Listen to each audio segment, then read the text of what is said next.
ನಾನು ನಿಮ್ಮಲ್ಲಿ ಮನವಿ ಮಾಡೋದು ಇಷ್ಟೇನೆ ನಾನು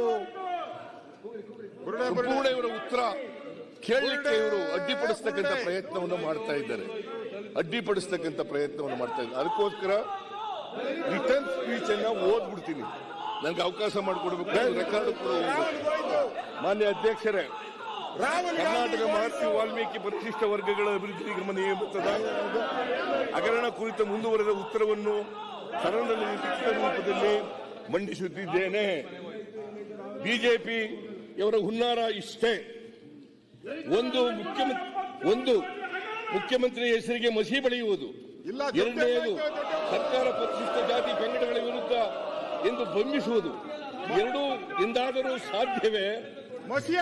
ಇಡೀ ಬಿಜೆಪಿಯ ನಾಯಕತ್ವ ಸಂವಿಧಾನ ಜಾರಿಗೆ ಬಂದ ದಿನದಿಂದಲೂ ಕೂಡ ದಮನಿತ ಸಮುದಾಯಗಳ ಪರಿಶಿಷ್ಟ ಜಾತಿ ಪರಿಶಿಷ್ಟ ಪಂಗಡಗಳ ವಿರುದ್ಧವಾಗಿದೆ, ಮಹಿಳೆಯರ ವಿರುದ್ಧವಾಗಿದೆ. ದಮನಿತರ ಪರವಾದಂತ ಪ್ರತಿ ಕಾಯ್ದೆ ಯೋಜನೆಗಳನ್ನು ಜಾರಿಗೆ ತಂದಿದ್ದು ಕಾಂಗ್ರೆಸ್ ನೇತೃತ್ವದ ಸರ್ಕಾರಗಳೇ, ಬಿಜೆಪಿ ಸರ್ಕಾರ ಅಲ್ಲ. ಇದೇ ಬಿಜೆಪಿ ಆಡಳಿತದಲ್ಲಿದ್ದಾಗ ಯಾವ ನಿಯಮಗಳಲ್ಲಿ ಏನೇನೆಲ್ಲ ನುಂಗಿದ್ದಾರೆ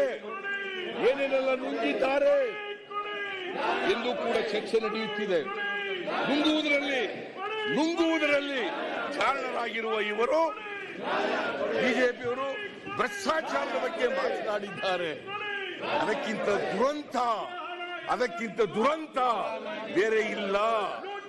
ವಿರೋಧ ಪಕ್ಷದವರು ತಮ್ಮ ಅಜೆಂಡಾ ಸಾಧಿಸಿಕೊಳ್ಳಲು ಯಾವ ಸುಳ್ಳನ್ನು ಬೇಕಾದರೂ ಹೇಳಬಲ್ಲರು ಎಂಬುದು ಇಲ್ಲಿ ಸಾಬೀತಾಗಿದೆ. ಮಹರ್ಷಿ ವಾಲ್ಮೀಕಿ ಅಭಿವೃದ್ಧಿ ನಿಗಮದಲ್ಲಿ ಈ 89.63 ಲಕ್ಷ ಹಣ ಅಕ್ರಮವಾಗಿ ಹೈದರಾಬಾದಿನ RBL ಬ್ಯಾಂಕಿಗೆ ವರ್ಗಾವಣೆಯಾಗಿರುತ್ತದೆ. 89.63 ಲಕ್ಷ ರೂಪಾಯಿಗಳಲ್ಲಿ 5 ಕೋಟಿ ರೂಪಾಯಿ ವಾಪಸ್ ಬಂದಿರುತ್ತದೆ. 89.63 ಕೋಟಿ ರೂಪಾಯಿಗಳಲ್ಲಿ 45,02,98,000 ರೂಪಾಯಿಗಳು ಉಳಿತಾಯ ಖಾತೆಯಿಂದ ವರ್ಗಾವಣೆಯಾಗಿರುತ್ತದೆ.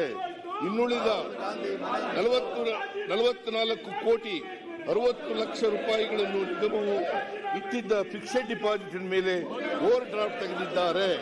ಓವರ್ ಡ್ರಾಫ್ಟ್ ಎಂದರೆ ಒಂದು ರೀತಿಯ ಸಾಲವೇ. ಇದು ಅತ್ಯಂತ ಪರಿಣಿತರಾದ ಪಳಗಿದ ಖದೀಮರ ಕೆಲಸವೇ.